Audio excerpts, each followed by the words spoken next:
Шайлоо өзгөчө жоопкерчилик. Анткени улуттун келечеги, элдин келечеги, эгемендүү Кыргызстандын келечеги чечилип жатат. Ошондуктан бул кездешүү абдан маанилүү, абдан жоопкерчиликтүү. Мырзалар көп көйгөйлөргө токтолуп кетти. Биз негизи үгүт кербенибиз Кыргызстандын ар бир бурчуна жетти. Мына сапарга буюрса талас менен токтолот үгүт кербен.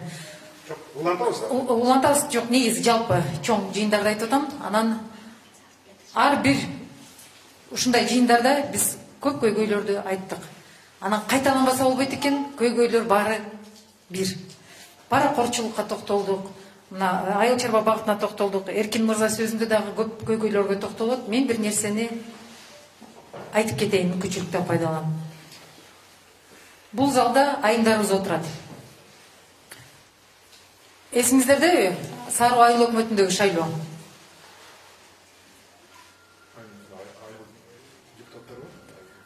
Мырзаларыбыз айымдардын келишине каршы болуп, эмне үчүн айымдарыбыз алгач биринчи депутаттык мандаттарга ээ болуп деп каршылык көрсөткөн. Эмне үчүн бул маселени козгоп атам бүгүн? Үй бүлөдө айымдарыбыздын орду өзгөчө. Туурабы мырзалар? Кеңешебизби айымдар менен? Кандай көйгөй болбосун? Албетте бул бир негизги маселелердин бири. Бирок кандай көйгөй чечилбесин, кандай көйгөй каралбасын? Үй бүлөнүн капчыгы, карым катнаш, тойго канча акча алып барабыз, анан батага барганда эмне көтөрүп барабыз, анан кудаларды кантип тособуз, анан кайсы кудага кандай мамиле кылабыз, келиндин көз карашын кандай оңдойбуз, же болбосо күйөө баланын көз карашын кандай оңдойбуз. Ушул сыяктуу маселелерде ар дайым мырзалар чечим чыгарбайт өзү жалгыз, туурабы? Айымдар менен кеңешет.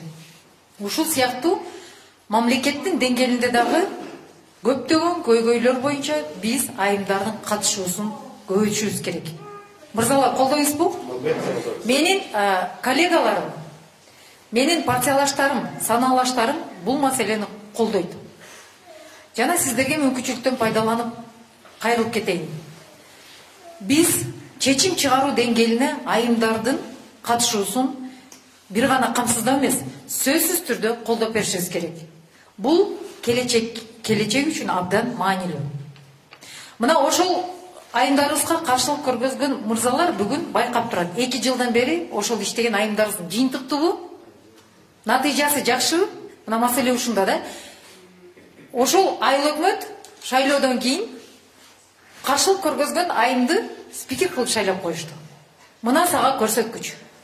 Мына бүгүн ал айыл өкмөттө экономикалык, социалдык, саясий көрсөткүчтөр оңоло баштады. Бул абдан чоң жетишкендик. Бул бир эле мисалдын деңгээлинде айтып атам. Бирок жалпы Кыргызстан боюнча алганда айыл аймактарда, айылдык өкмөттөрдүн деңгээлинде айымдардын депутаттык мандатка ээ болгону абдан төмөн. 10% түзөт. Бул чоң коркунуч. Дагы бир коркунуч, өкүнүчтүү, биз былтыркы октябрдагы окуялардан кийин чоң системалык өзгөрүүлөрдү кабыл алып, бир мандаттуу системага өтүп калдык. Бүгүн ошол бир мандаттуу система менен айымдардын парламентке келүүсү абдан кыйын. Жок эсе.